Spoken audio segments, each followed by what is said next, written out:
It is a great day in Oklahoma to make Oklahoma healthy again.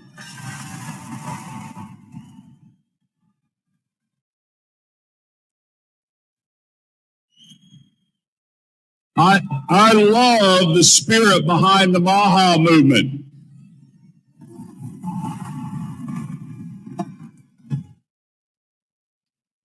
A desire to improve health outcomes across America without government mandates.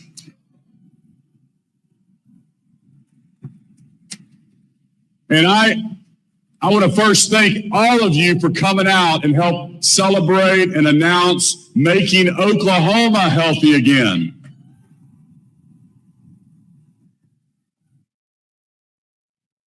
And I could not be happier to have the Secretary of Health and Human Services, Secretary Kennedy, in Oklahoma with us today.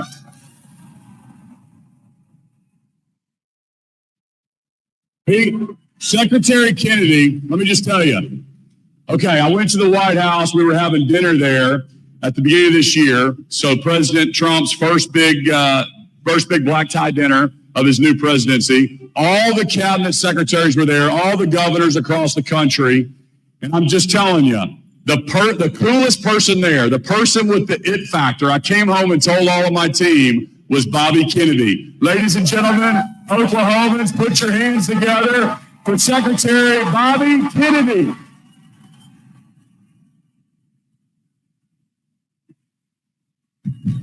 Everybody.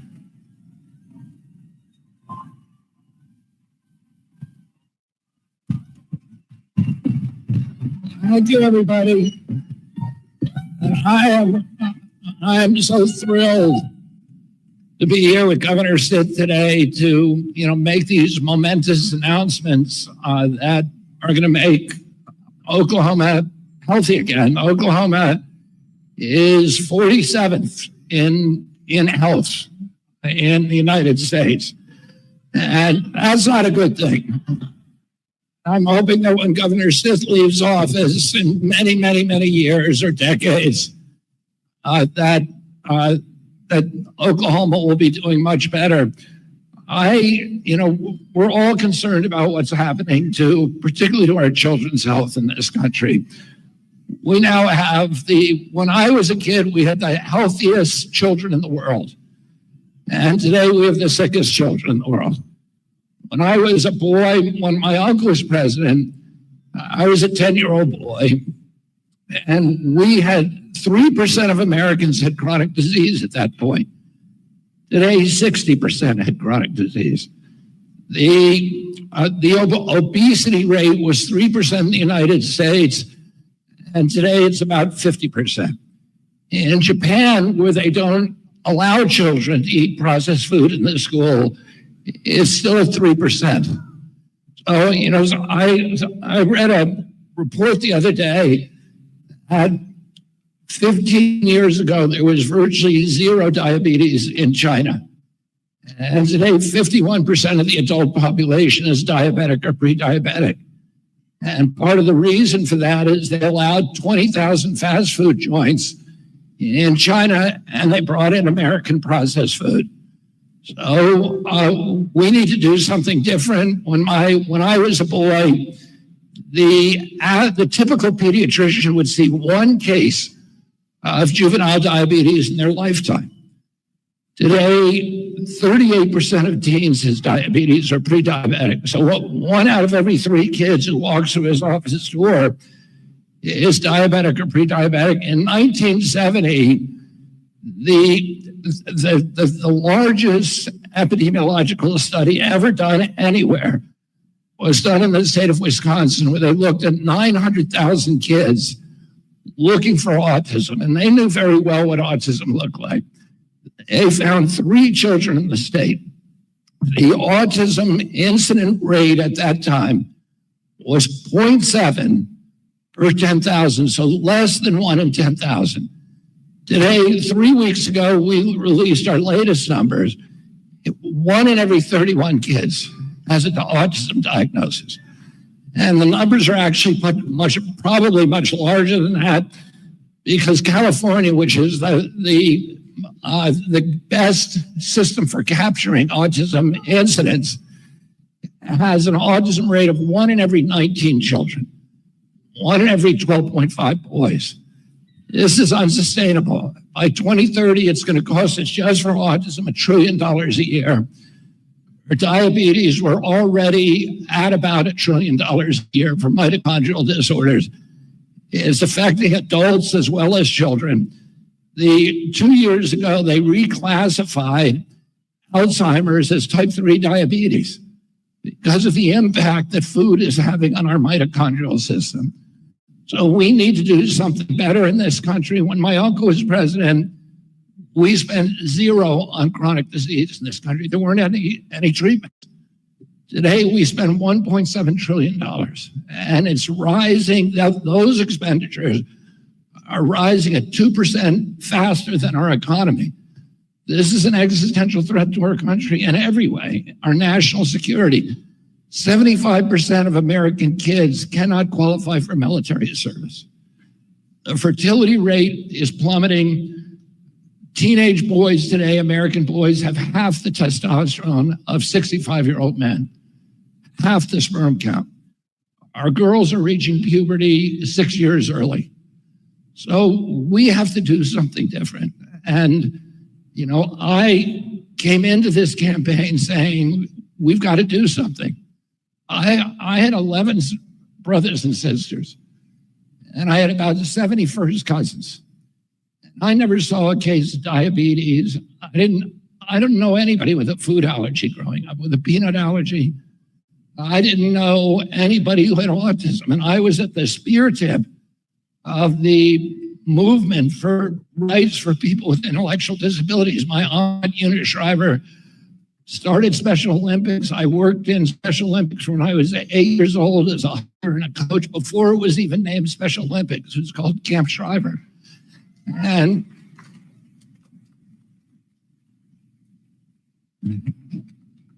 I never saw kids who look like this. I walked through an airports yesterday. I see all these children and I can look at them and see the inflammation and the mitochondrial dysfunction. And, during COVID, we had the highest COVID death rate of any country in the world. We had 16% of the COVID deaths in this country, and we only have 4.2% of the world's population. And when CDC is asked about why did we have so many COVID deaths, they say, well, it's not our fault. We just have the sickest people in the world. We have the highest chronic disease burden. And according to CDC, the average American who died from COVID had 3.8 chronic diseases. So it was chronic disease that was killing these people, killing Americans. And we have to change that system. And it has to change from the top, which we're doing.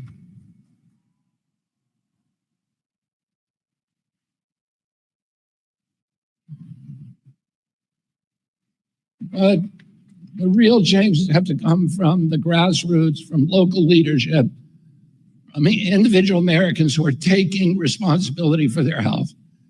And I am so gratified about these actions that are now being taken by Governor Stitt to make Oklahoma healthy again.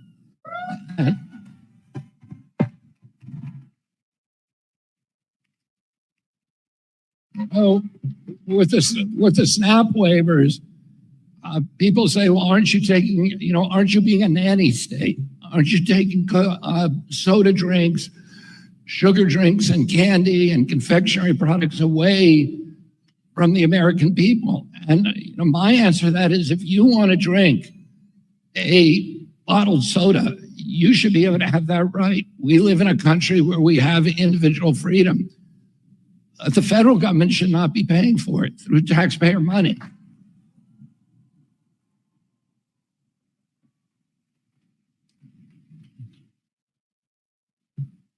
%10 of SNAP waivers go to soda drinks, and we're paying for them at the front end by buying soda for the poorest Americans. And then we're paying for them at the back end with this diabetes epidemic through Medicaid and Medicare. And it doesn't make any sense. We are poisoning the American people. You know, American children have an obesity crisis, but they didn't suddenly get indolent and lazy and gluttonous. We are mass poisoning them. We are doing this to them. And it's time now for us to take personal responsibility for our own health and to have leaders like Governor Stitt, to elect leaders like Governor Stitt, who will change the way that we do things in this country to give American kids a better chance of growing up healthy. I said this to President Trump the other day, that a healthy child has 1,000 dreams, and a sick child has only one, that they'll be able to make it through the day with all these medications that they're being forced to take, and to have no day where and it destroys their aspirations, their ambitions, the energy that they have to put into making their lives a better place and making our country a better place to live. And Governor Stitt often talks about the American dream. We're taking those dreams away from our kids, and we need to start giving it back. I want to thank Governor Stitt for this. All of these. You know, I talked to, yesterday in Washington, D.C., I talked to the corrections officials, including some from Oklahoma, from all over the country.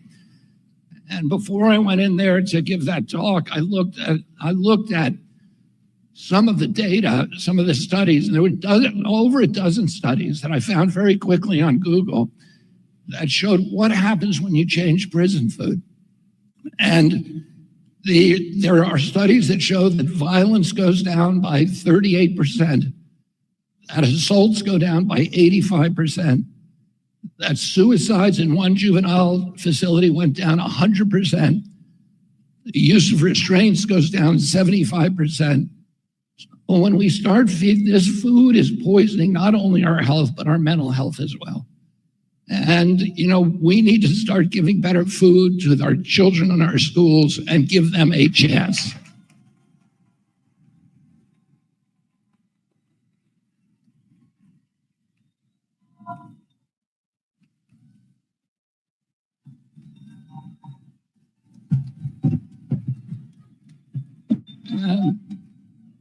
You are so lucky in this state to have a visionary leader like Governor Stitt, who is fearless, who is doing everything he can to protect your health, the health of the people of Oklahoma.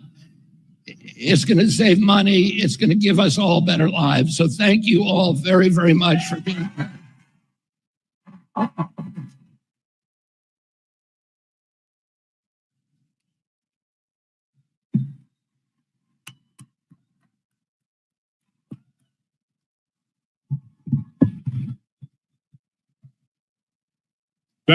Thank you so much, Secretary. It's such an honor to have you in the great state of Oklahoma. And today we're going to get the ball rolling on MOHA, Making Oklahoma Healthy Again.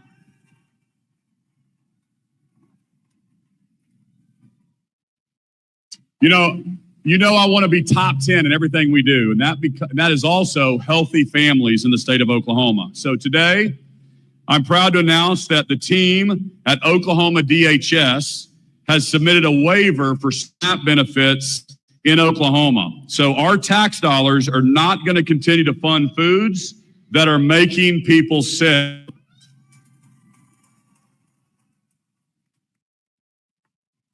This waiver is on Secretary Brooke Rawlins' desk right now at the USDA. And we're asking that she allow us to take soda, candy, and confectionery items off of the SNAP list.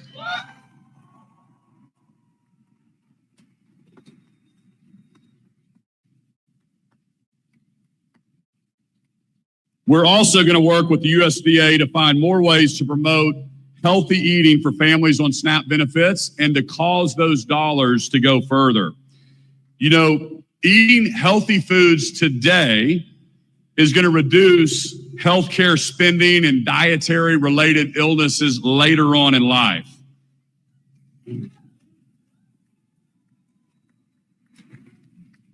I'm also going to sign an executive order that continues to promote health in our state. I'm instructing the Oklahoma Department of Health to stop recommending fluoride in our water.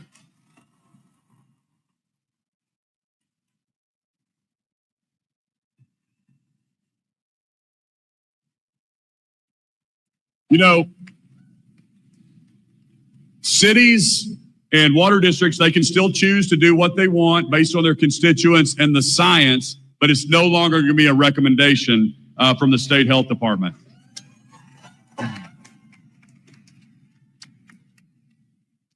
I'm also instructing the state agencies that provide meals. This is pretty common sense, Secretary, but all the state agencies that provide meals to Oklahomans, whether it be school lunches or in our prisons, to discontinue the use of artificial dyes.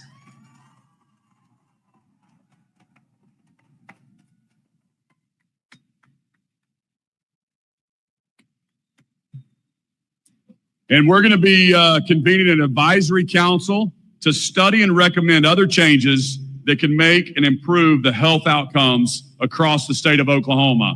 Mr. Secretary, let's sign this executive order.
We have an opportunity now to encourage Oklahomans to make more healthy choices. And we're going to be doing other things this summer to promote fitness and wellness. And you know how much I love gardening, so we may do a little garden contest as well. Encourage you to post different videos, tag me on it. And so we're really, really excited. I do the Memorial Marathon every year, the relay race. And so we just want to continue to promote health and wellness in the state of Oklahoma. We'll open it up for a few questions, 2 questions for myself or the secretary.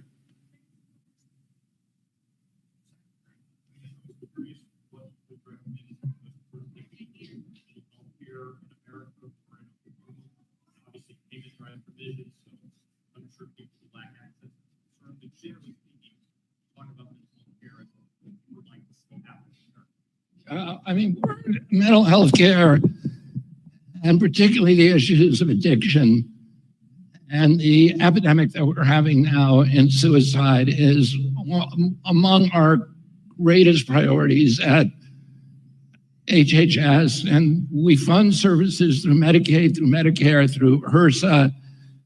We're going to continue to fund those services robustly. And we're focusing also on assisting the states in developing their own, becoming laboratories for how to treat these illnesses. I have to say, as I mentioned before, at part of the mental health crisis, there's more and more emerging science that shows how it's directly connected to our food. And as we improve our food through initiatives like Governor Stitt's initiatives here, we are going to be doing part of the job of ending the mental health crisis in our country.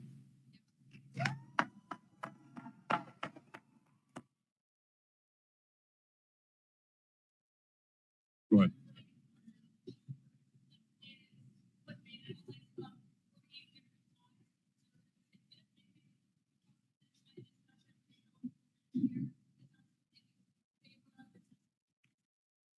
Well, of course, I'm removing dyes in the state of Oklahoma for education lunches, lunches served in schools, lunches served in prisons, lunches the state pays for. So I need to look at the specific bill you're talking about. I can't remember. I guess it didn't make it across the finish line this year. Did it get out of the Senate? Is it in the House? Full on. Gotcha. Yeah, we'll look at all those bills next year. I think there's certainly a movement across the country to look at what's happening with the health, and with this guy's leadership, we want to make sure that Oklahoma's leading the way. Thank you. Thanks, everybody.